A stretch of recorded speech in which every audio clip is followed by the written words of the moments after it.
Just a short video for you guys here. I'm just gonna rank the Slipknot new albums with their new album. I'm gonna be including Corey Taylor's CMFT album just because, why not? And I will not be including, like I said, I'm including Corey Taylor's CMFT, but not including this because it's an EP and basically a lot of random stuff. 10 is a hell doesn't count.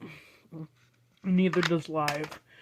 I do have Day of the Gisano, but it's on Blu-ray and not CD. Oh. Dead Last award goes to All Hope Is Gone. Very easy. The only track I really enjoy is either Snuff or the title track. Everything else is just kind of not good. I know they're like at low point at this album in the making. There's really good footage of like the making of the album.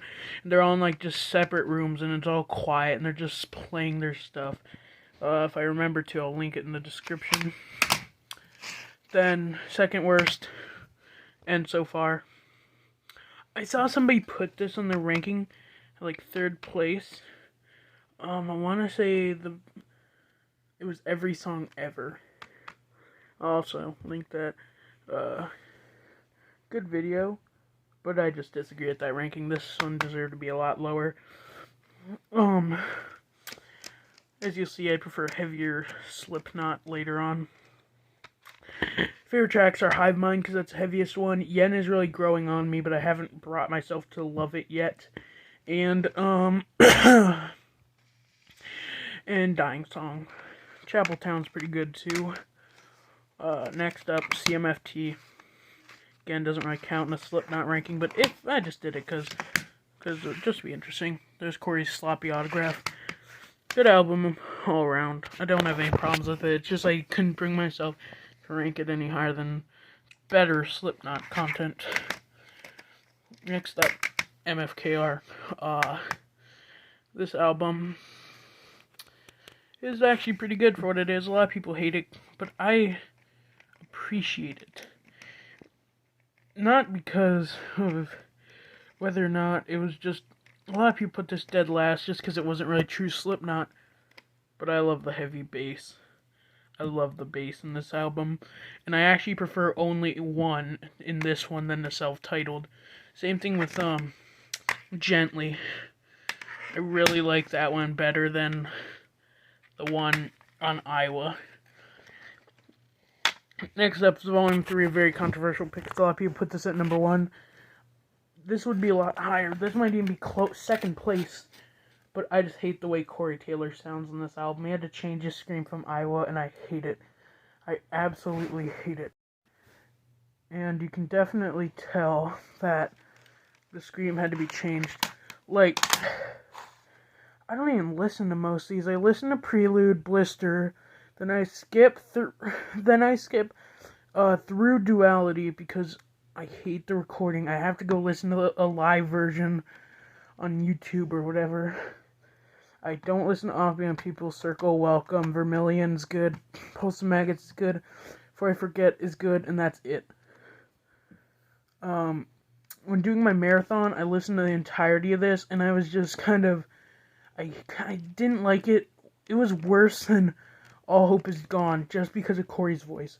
But because of, like, the iconic content, like, Before I Forget, Pulse of Maggots, Duality, I just couldn't bring myself to put it last, even though Corey sounds awful. It's like putting Saint Anger last just because of Lars's drum. I might do a Metallica ranking someday, we'll see. Fourth place, The Grey Chapter. I really like this album, as you will see. Custer is one of my favorites, probably my second favorite Slipknot song ever. To maybe either Duality or Red Flag. The Shape is also pretty good. Yeah, all these are good. Not a single bad song on the whole album. Actually, Skeptic's pretty cringy. Yeah, that one's... If that's one, I think it is. Yeah, I think that is. I don't like that one. But all the other songs are good. Leech is a really good one. Custer, of course. The negative one is just SIC, sick. Sarcastrophe, though, probably is my second favorite after Custer. Devil One Eye's a little... It's kind of...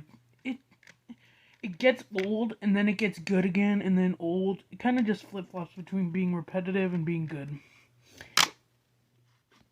Third place, We're Not Your Kind.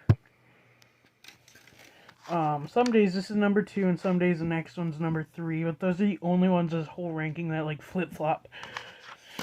Red Flag is one of my all-time favorites. I love Soleil Firth. Nero Forte is great. Critical Darling is so underrated.